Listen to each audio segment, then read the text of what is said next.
Busiest weekend of the year, so we're in the depot. So this weekend we are providing 71 trading concessions across 5 different events, and that is a mix of 3 very large Christmas events, biggest in the area. Corporate hire in Bath today. Also, we're covering one of our racecourses for one of our racecourse clients. Corporate today is having roasts, is having Greek food and burgers. They are an engineering consultancy firm and their office is in Bath. A few dietary requirements to work through. So we've got some gluten-free food going in there with gluten-free buns. We have got some halal customers. So we made sure that all of our chicken and for our Greek food going in there is halal. We have got some vegetarian and vegan as well. So everybody's been catered for there. So on to the Christmas markets. We've got some big Christmas markets. So we've got Worcester, Stratford and Lichfield. Across all of those, they're having a lot of concessions across all of those. You're probably looking attendance-wise across all those events of circa, I would have said, 600,000 people across those 3 events. So it's really, really busy. I would say across everything, you're probably looking at about 70k, something like that. So there's a lot of stock here. Obviously, it's a tough job as well. So Scott and the finance team upstairs, they have to try and forecast really accurately all the time. But this time it's even worse because we've got around 4 weeks, and at the end of those 4 weeks, which will be the last job is 1st of January, we pretty much go into close down for about 8 weeks where we do a big refurbishment. Got a couple of small events that we cover for our racecourse clients during that period, but other than that, we virtually close. So what we don't want to do is be sitting on huge amounts of stock when we go into there. So one, there'll be wastage, or if it's stock that can go into the freezers, we'd rather have it in cash because of obviously going through the close down. And a lot of the units going into the Christmas markets are really our popular sellers. So we've got loaded dogs going in there, loaded fries and loaded mac and cheese. Burgers going in, we have got some pulled pork going in there, some pizza, we've got some fish and chips. So there's a bit of a range going in there, but it's a lot of what those big sellers are, and just trying to maximise revenues this time of year before we go to close. Pizza's not something we do very much. Explain the rationale behind doing pizzas. Okay, so we have got a new pizza supplier, and so we're now doing pizzas more often. And with this pizza supplier, the dough that we're getting from them, the pizza sauce that we're getting from them, it is really good, really, really good. What's the difference? I think the difference is that these have come from a really bespoke Italian supplier, and working with them, we've worked with them to come up with some ways in which we can do volume quicker, with them doing some of the prep for us. And by doing it that way, we get a really fantastic product that we can put out much quicker, where historically it was quite slow. So we've managed to work with them and get them to fit in with the type of business that we are, where we need quality at volume. And they've managed to do that. And because of that, you're probably going to see pizza coming from us a lot more now. What are the traditional problems that we have doing pizza? The traditional problems have always been, if you are a high volume pizza specialist, you'll be really, really good at putting them out really quick because that's all you do. When you are a multi-cuisine provider like us, and you've got 70, 80 staff, not everybody can be super trained on pizza specifically. So we need nice, quick, operational, streamlined processes that we can deliver a really fantastic pizza without having to have a specifically trained pizza chef doing it. And by working with this company, we've managed to achieve that now. And the product that we've now got going out is first class. So because of that, we want it out there more. So Arena Racing Company, Wolverhampton Racecourse this weekend. This is actually the vehicle that is getting loaded behind me now. Is going to be servicing the corporate that we've already talked about and the Wolverhampton Racecourse afterwards. So we've got a hire van in for that one because we are stretched on vehicles. We've actually got another vehicle coming, but it's on order and it hasn't arrived yet. So we're in hires. But they are taking a fish and chip unit and they are taking a Greek unit. And the reason we're putting those in there is because actually that's what that customer, that clientele like there. We get great feedback from it. It's the right range for the clientele. So we're just in the yard. You can probably see them loading one of the vehicles behind me. So when we're this busy, which is more often than not now, we find that our depot's probably a little small for us now.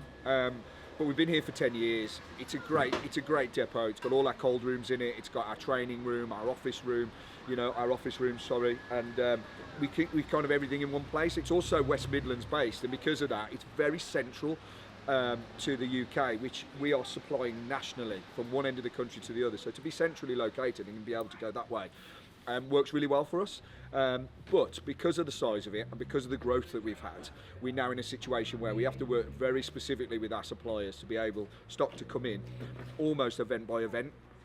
So my team inside the depot can get it repicked, repacked into vehicles. As you can see, they're loaded behind and out before the next lot comes in. Otherwise, we don't have the cold room space and we don't have the space to be able to hold everything that we need. So it has got to come in almost on a daily basis. And it works really well. It's just we've got to be key to our forecasting, keeping an eye on the weather and making sure that we're accurate on our sales so that we don't end up bringing a load back. Time of year does bring a lot of operational challenges. I mean, you get them all year round. Summertime is heat and making sure that everything is kept chilled properly, and obviously the working conditions for our staff is very hot. But wintertime does bring a lot more challenges. So, you know, we spoke about this previously when we were at a bonfire event. It was very cold, wet, muddy, and you're on grass, and you know, we're having to build our concessions on there. We're having to drive on there with our trucks. You know, even the hard standing events every event that we're on this weekend is all hard standing racecourses, you know, towns and city centres. But what you do get this time of year is you get heavy rain, you get wind, you get storms. You know, we're marquee-based business, and there's a lot of positives in that because of the versatility of building the units to any size and shape over trailers. But trailers do bring a little bit more security in the wind when it comes to the winter time.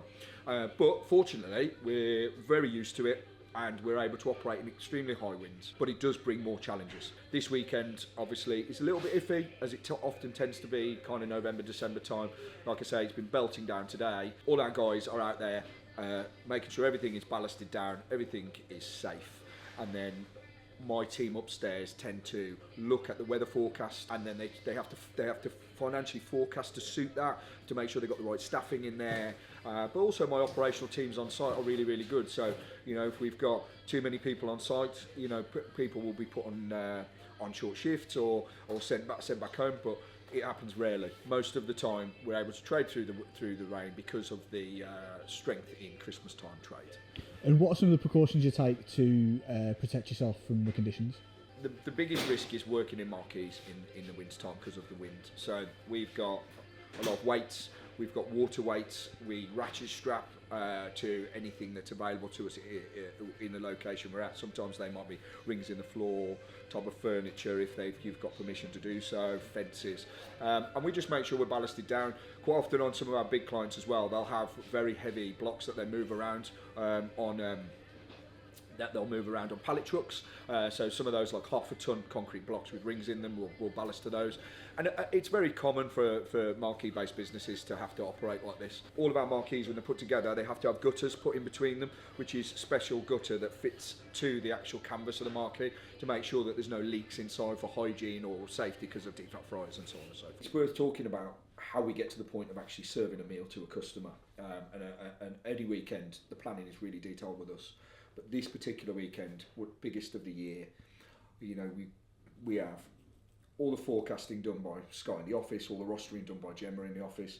These guys, you have to get it right at this point, otherwise it just doesn't work. We've got Adam supplying all the budgets regarding the labour and everything else in the accounts department, and then a huge amount of stock coming into depot, the team downstairs taking it all in, checking it's all okay, and repicking and packing it to go out to all the different events, so it's all labelled and it's all picked, ready to go out specific to those events. Management and operational teams out on site, our food service teams, making sure that everything runs smoothly, the customer service is great, the food quality is great. And for us to get from the point of a customer asking us to do an event to serving the meals, it goes through so many different people doing a fantastic job, and it was just worth me mentioning that. 12 seconds later. So what happened? So we've had a van delivered, it's gone flat. So what we've got to do now is obviously quickly change across so we can make the event on time. But we've got enough time, so yeah, it's just all hands on deck to switch the vans over. So.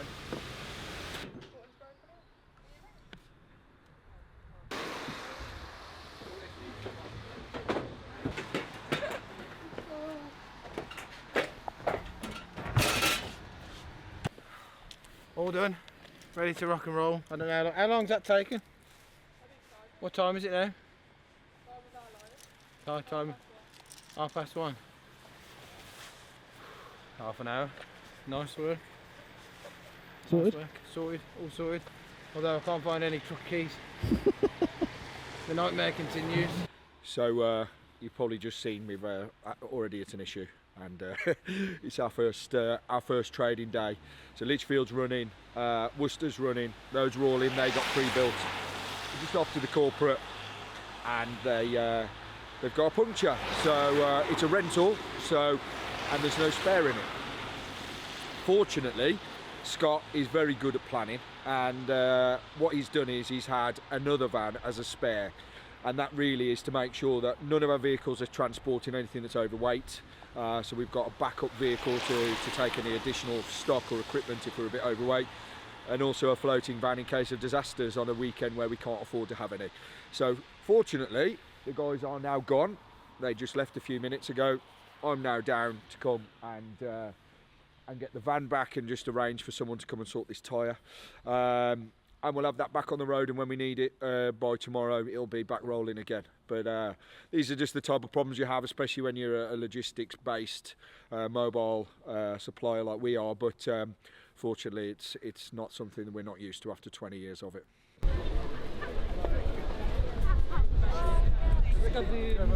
Irish easy, probably.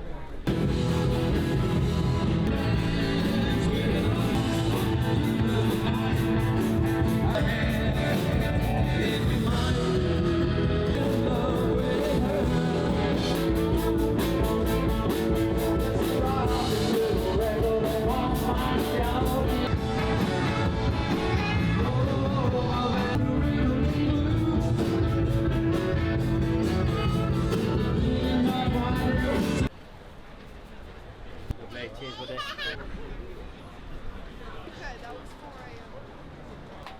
And any toppings? Fried onions? Everything.